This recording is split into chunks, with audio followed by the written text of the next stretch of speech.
ॐ नमः श्रीजगदम्बाय।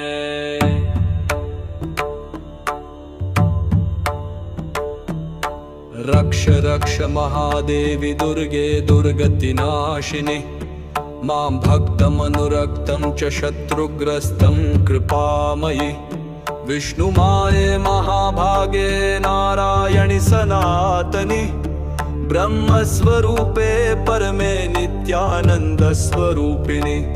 त्वं च ब्रह्मादिदेवानामम्बिके जगदम्बिके, त्वं साकारे च गुणतो निराकारे च निर्गुणात्। मायया पुरुषस्त्वं च मायया प्रकृति स्वयं, तयो परं ब्रह्म परं त्वं बिभर्षि सनातनि। वेदानां जननी त्वं च सावित्री च परात्परा, वैकुण्ठे च महालक्ष्मी सर्वसम्पत्स्वरूपिणी। मर्त्यलक्ष्मीश्च क्षीरोदे कामिनी शेषशायिनः, स्वर्गेषु स्वर्गलक्ष्मीस्त्वं राजलक्ष्मीश्च भूतले। नागादिलक्ष्मी पाताले गृहेषु गृहदेवता, सर्वसस्यस्वरूपा त्वं सर्वैश्वर्यविधायिनी। रागाधिष्ठातृदेवी त्वं ब्रह्मणश्च सरस्वती, प्राणानामधिदेवी त्वं कृष्णस्य परमात्मनः। गोलोके च स्वयं राधा श्रीकृष्णस्यैव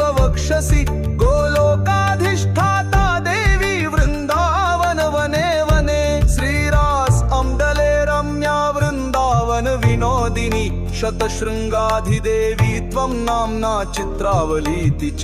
दक्षकन्या कुत्रकल्पे कुत्रकल्पे च शैलजा, देवमातादितिस्त्वं च सर्वाधारा वसुन्धरा। त्वमेव गङ्गा तुलसी त्वं च स्वाहा स्वधा सती, त्वदंशांशांशकलया सर्वदेवादियोषित।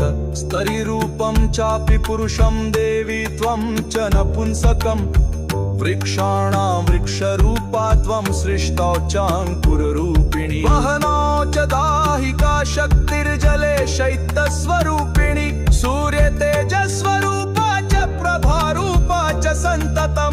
गन्धरूपा च भूमौ च आकाशे शब्दरूपिणी, शोभास्वरूपा चन्द्रे च पद्मसङ्गे च निश्चितं। सृष्टौ सृष्टिस्वरूपा च पालने परिपालिका, महामारी च संहारे जले च जलरूपिणी। शुत्वं दया त्वं निद्रा त्वं कृष्णा त्वं बुद्धिरूपिणी, तुष्टिस्त्वं च पुष्टिस्त्वं श्रद्धा त्वं च क्षमा स्वयं। शान्तिस्त्वं च स्वयं भ्रान्तिकान्तिस्त्वं कीर्तिरेव च, लज्जा त्वं च तथा माया भुक्तिमुक्तिस्वरूपिणी। सर्वशक्तिस्वरूपा त्वं सर्वसम्पत्प्रदायिनी, वेदे निर्वचनीया त्वं त्वां न जानाति कश्चन। सहस्रवक्त्रस्त्वां स्तोतुं न शक्तः सुरेश्वरि, वेदा न शक्ता को विद्वान् न च शक्ता सरस्वती। स्वयं विधाता शक्तो न च विष्णुः सनातनः,